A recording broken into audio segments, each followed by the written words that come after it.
What would happen if we treated friendships with the same reverence and grace, or pursued them with the same fervency and tenacity as we do romantic relationships? We see it in all sorts of media. We see it represented in our daily lives as we observe the people around us that romantic partnerships always take preeminence.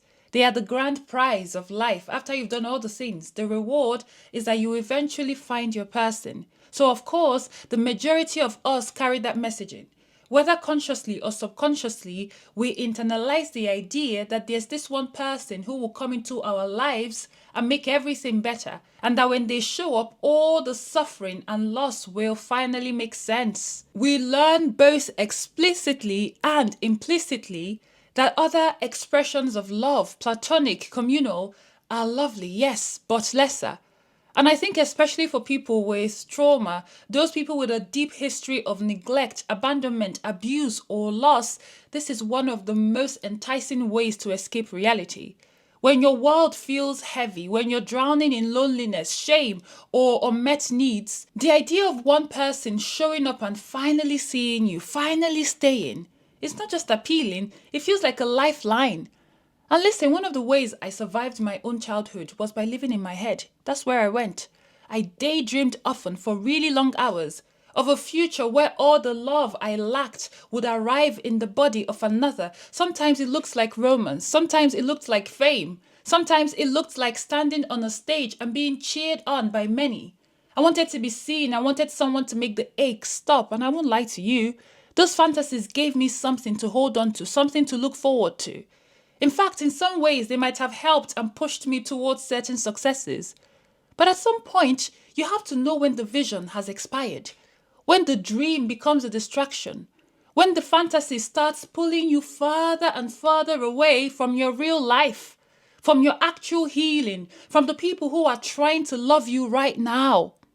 And let's be clear, I'm not here to dismiss romantic connections. I love them. Ooh. I love them.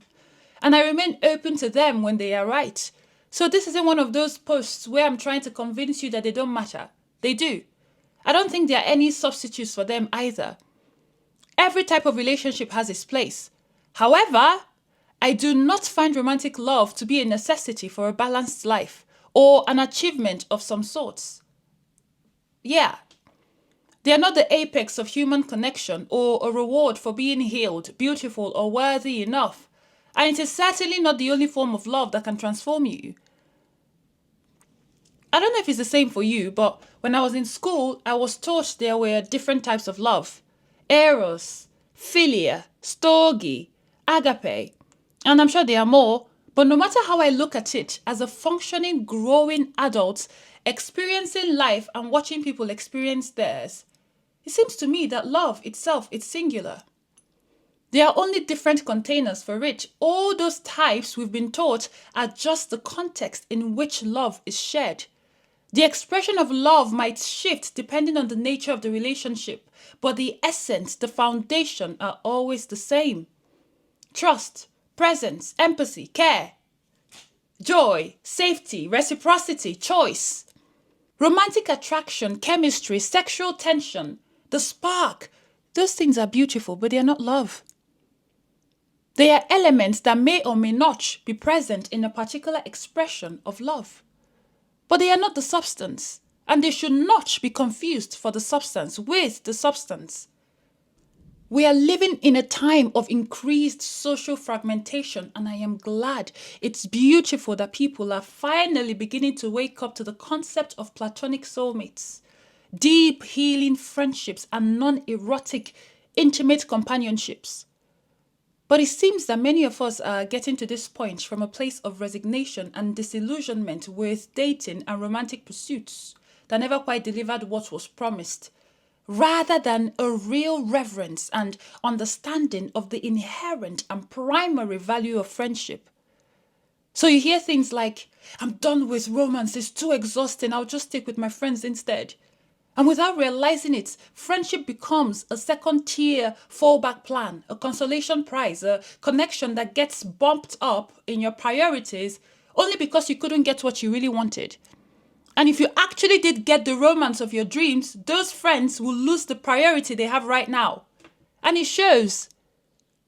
Because we start to treat friendships as another form of fantasy fulfillment or as proof of our desirability. Now you're looking for the best friend who will be everything to you. You're wishing you had the friend group. That one that looks like that one you saw on Instagram last week. You're now jumping from the myth of the romantic one to the myth of the communal one. And not to offend you, but that's probably why you keep finding yourself saying things like, or in situations where you have to say things like, I don't have real friends. I don't know where to find the real ones who do this and do that. Oh, I give too much. Oh, I always do. No offense, but I think that's why. The issue is not that people don't want to love you. The problem is the story you're telling yourself about what love should look like. And when you meet people with that lens on, you don't build, you perform, you hide, you compare, you withhold, you test. And of course, they fall short as they should. They are human. Because you never actually let them in. Because you're measuring them against a superhero that doesn't exist. That's not connection. That's pressure. That's projection. And that's how you sabotage the very intimacy you say you want. The idea of the one is a myth in every context. Romantic, platonic, communal. We do the same with mentors, with dream jobs, with healing practices, with future goals. This thing that I'm chasing, that's the thing that will fix everything. And then we are crushed when it doesn't. When you approach relationships from an aching place, you will try to force whatever comes along to fit a preconceived template, a role you've already written. You won't meet the person in front of you. You will meet the role you've cast them in. And when people don't match with you, you struggle to recognize it as a misalignment or just life. Instead, you see it as a betrayal or as proof of something about you. And because when it's not romantic, many of us have been programmed not to keep trying to find what we desire. We just give up. Because you tried being friends with somebody once and they did this and they did that. Friendships suck and people can't be trusted because they're always jealous and they use you. Whatever things people like to say and complain about when it comes to friendships. With that kind of mindset, you must ask yourself, if love stood in front of me right now, firm, would I recognize it? Am I looking for friendship or am I looking for relief? Am I looking for my people or am I looking for a cure? And I say this as someone who has been burned and hurt by people whom I called friends. But listen to this. Our relationships do not exist as a resolution to our pain or as a reward for enduring life. People are not prizes, not prescriptions or consolation. You can't place people in that space. You have to meet and vet people outside of your lack. And I know for people who have a lot of hurt, you carry a lot of lack. I can relate. Every time I read comments like, I wish I had somebody who loves me or no one sees me or no one cares about me, I want to ask, aren't you someone? And this is a genuine question. Yes, it feels different to be witnessed by other people. But learning to validate your own experience is one of the most radical, grounding acts of preparation for healthy pairing and grouping. Because when you validate yourself, you step out of helplessness and into responsibility. You stop waiting to be rescued. You start practicing presence. And presence makes you aware of all the possibilities around you. My best friend and I were such an odd pairing. We became besties at the end of our 3rd year of knowing each other. And now, almost 11 years in, we are similar like an old married couple. But at first, looking from the outside in, we were from different planets. I even have a poem about it. But as we got to know each other as chill friends, learning to love ourselves, we started seeing the possibility of what a life together could be. We had an hour-long conversation where we decided to become best friends and what that meant for us. Which brings me to this. It may not be that you haven't met people who could care for you. It could be that you are missing them.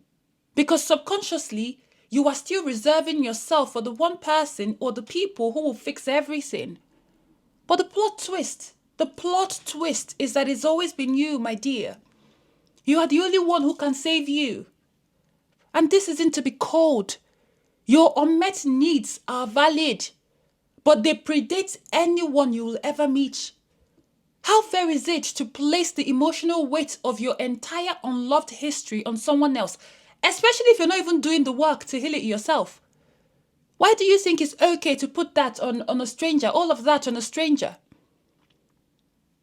Isn't this why when it comes to romantic pursuits, so many of us bypass friendship, bypass process, bypass discernment, and give people spots in our lives they haven't even earned? Even for people who could love you in grounded reciprocal ways, it's too much, too soon. The weight of those expectations can be crushing. And when they set a boundary for their own well-being, your wounded self interprets it as rejection, as abandonment, as evidence that people aren't safe. The friendships you envy, they took effort, a lot of effort. Years, decades, conflict, repair, vulnerability, shared life, they were built. But how can you build that with someone if you expect all of it right now without the work? And on the opposite side of the spectrum, that desperation becomes a beacon for predators. Abusive and twisted individuals can sense it. They know exactly how to play that game. All they have to do is mimic what you're longing for. Pretend that they are rich. They don't even need to know your whole story. They just need to sense your hunger. And once you're hooked, they twist it. They become your fantasy and then your nightmare. This dream of being rescued, of being healed and saved by this big, great love that is outside of yourself is seductive, but it's a cop-out. You keep postponing your life, your healing, your aliveness, waiting and looking for saviors in others, all while you neglect the one person who has always been there, you. And all the people who could have become your community if only you'd let go of the fantasy you have in your head. Give friendships and community the reverence they deserve. Show up with the same desire to nurture and grow as you do to the people with the people you date or want to date. Be consistent. Romantic bonds aren't the only space that deserve your softness, your effort, your initiation. We reserve our best for romantic potential, our grace, our flowers, our dates, our late night calls. We try, we reach out, we ask questions, we look stupid. We plan futures. And then we turn around and say, I can't find real friends. Think about it. How many times have you had a romantic connection where you gave your everything, your vulnerability, your forgiveness, your devotion, even though it was a toxic, soul-sucking bond? But if your friends asked you for even half, actually I'm being too generous, quarter of what you gave in that relationship, you would say they were asking for too much. I'm not your man. Stop treating me like I'm your man. That's their problem. That's exactly why you are suffering. Friends are not extras. They are not placeholders. Your girlfriends do not exist to prove to you that female friendships are better than coupling with men. They exist outside of that framework. Allow them to be fully human. Some of them will disappoint you. Duh, they're human. That's fair. If it was a man, or for those of you who don't swing that way, if it was someone else you were romantically interested in, you would try again. Go above and beyond for friends like you did for that ex that hated you. Too many people looking for friends, yet not nearly enough people going in with the intention of being a true friend. I had an encounter with somebody sometime last year. I was so excited to be friends and they purported to be looking for the same. So you can imagine me. I have childlike excitement. I was flapping and all. Only to find out that they were just there to take and take and take and give nothing. Of course, that didn't work out. That connection didn't work out. But that's an example. Show up with the giving too, not just a siphon. Put the same effort into friendships, into getting to know other people who you're not attracted in any other way. You will notice more safety, more groundedness, more healing in your life. Let romance not be the only container where you show your true self. Go on dates with your friends. Go on multiple dates with strangers to vet them for friendship. Yes. Put yourself out there. Say hi to that stranger. Be weird. Yes, open yourself up to the weirdness, up to the awkwardness of being the one who asks first, the one who might get rejected. People will do all sorts and sundry, jump up and down, commit criminal offenses if people actually checked it. It's an offense, crime, just to get to know that person they have a crush on. But you will not do it for the person down the street that you're eyeing and going, oh, I wonder what she's like. But you say you want friends. It's not me, it's you. You said you want friends. It's not me. I'm not forcing you. You come here, nobody likes me. Okay, really, nobody. Out of the billions of people on earth, give me a break. Keep trying. Be open for things to go bad. Be open to things going badly. Send flowers if that's your style. Write cute love notes and letters to people, to your people. Hug them, kiss them, hold their hands and reassure them that they matter to you. Make plans to build life with a platonic soulmate. Yes, not just your non-existent futuristic romantic partner or partners. Include your friends in your dreams. The best way to get closer to someone is by being increasingly vulnerable and watching how they respond. That's it. That's the whole game. Vulnerability is the litmus test. If they lean in, beautiful, oh my God, you keep building from there. If they pull away, thank them for the clarity. Don't spiral. Don't stop. It doesn't mean anything about you. Try again with new people. Keep trying. Never stop until you find a few people who are willing to meet you where you are. Not perfectly, just honestly. That's what counts. If you can dethrone romantic attraction as the pinnacle of love, you'll see how much easier it is to let love flow into your life. And this does not mean that you won't crave or wish for a romantic relationship if you don't have one. It just won't control your life because your life will be full and vibrant, colorful, shine, shine, bling, bling. You'll have lonely moments, but not a lonely life. See the difference? Romantic connections are really at the bottom of my relationship tier. Not because I'm cynical, by the way, but because no romance will ever work for me unless it matches the level of commitment, effort, fulfillment, and wholeness that my closest people already bring to my life. And my closest people, regardless of how we met or what the origin of our connection was, they have that title because they are my friends. Romance is the bonus, not the foundation. When we're not oohing and eyeing and melting over each other's chemistry, I ask, does this world feel fuller in your presence? Do I feel like I can do anything when I'm with you? Can I speak my soul without constantly needing to translate? I feel like that with my sister. Oof. If a romantic connection can't meet me there, I don't want it. I don't want it. And a lot of us need to remember, friendship is not the plus, it's the foundation. If you build on the wrong thing, the structure will always crumble. Also, friendship lies on a spectrum. I've talked about the friendship scale in this video here. There are different types of friends for different parts of your soul, different parts of you. Stop waiting for one person to be everything to you when different people could be something specific to you. That's how you build a rich and emotionally resourced life. You'll be a healthier person when your needs are met in a distributed way, through various people, in many ways and in many forms. My bestie is a lot of things to me, but she's not everything. No one is everything to me. I am everything to myself. I try to be anyway. There are people in my life who don't know my deepest thoughts or my everyday life, but I love them and I trust them for the very specific places where they shine. They might be the first people I call when I need a creative vision partner. The first ones I text when something aligned with their gifts show up. There are people who I haven't spoken to or seen even since my teens, but I promise you if I saw them today, we'll carry on as if time doesn't exist because of our history. I have friends who I catch up with every few months and I like it like that. I don't want more time. No, the love is real and it works that way for us. Then there are people like my sister and my best friend who I speak with at least once a week, and when I don't, I can feel it. But that's work, that's healing and a lot of years that brought us there. Find a dancing friend or acquaintance who you attend classes with. If that's your scene, they don't have to know your deepest, darkest heart desires. But when it's time to boogie, you know who to call. And by the way, I'm also taking my own advice. I'm someone who would prefer to only hang around people who know the depths of me. You know, I'm a very deep person. But honestly, it's getting old.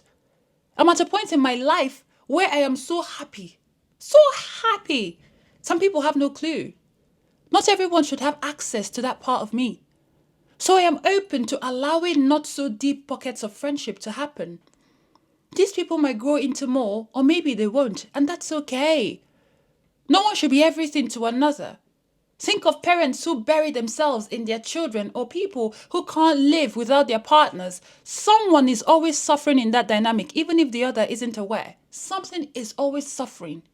Let people be who they are. Let love live where it actually thrives.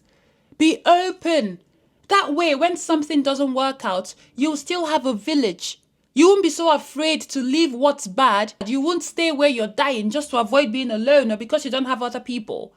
Romantic love is lovely, but it's not everything, and it shouldn't be. We are wired for community. Real, expansive, healing love is everywhere. But you have to open your eyes to see it. You only find it if you stop waiting for it to come wrapped in one person's body.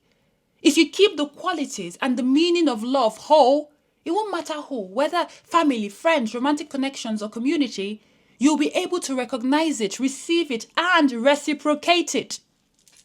You must be reciprocal. If you stop leading with heal me, choose me, save me, please, that lens distorts everything and pushes people away. You are the one. You're only constant. Whether you believe it or not, this isn't even about a mindset shift or change your mind. No, it's just reality. So you can either accept it and figure out how to get to know and love yourself. I have videos on where you can begin. Or you can keep ignoring it, chasing the fantasy, breaking your own heart. And before someone comes here to type me a paragraph about how their one great love came and saved them, good for you. But I don't entertain exceptions as rules. I prioritize patterns that tell the truth. And are you really saved? Are you really free if the answer to your existence lies in another body? It sounds like you just extended your chains and now both you and they are prisoners. Love can help you heal, yes, but only the kind that is built on something that is also pursuing wholeness. When people say true love isn't real, I am absolutely baffled. My friendships are real. The love I share with my siblings, that's real. The love I've cultivated within myself is undeniable, palpable even. And this is so interesting to me because my sisters, my best friend, and some of the people who have been in my life for a while now, they've seen me go and grow through it. They have been there for the journey, and I've done the same for them. It seems weird to me to wait for a futuristic person to give them the title of the love of my life. It just doesn't sit right with me. I am one of the greatest loves of my life, and so are my best friend and my sister.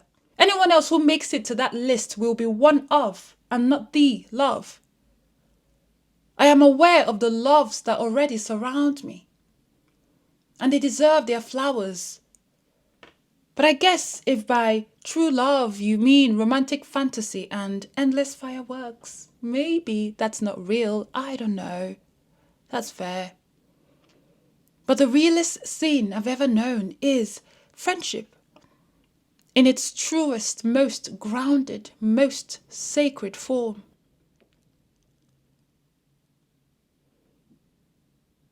As always, it's been an absolute pleasure. My name is Pearl Girl, and I'll see you in the next video.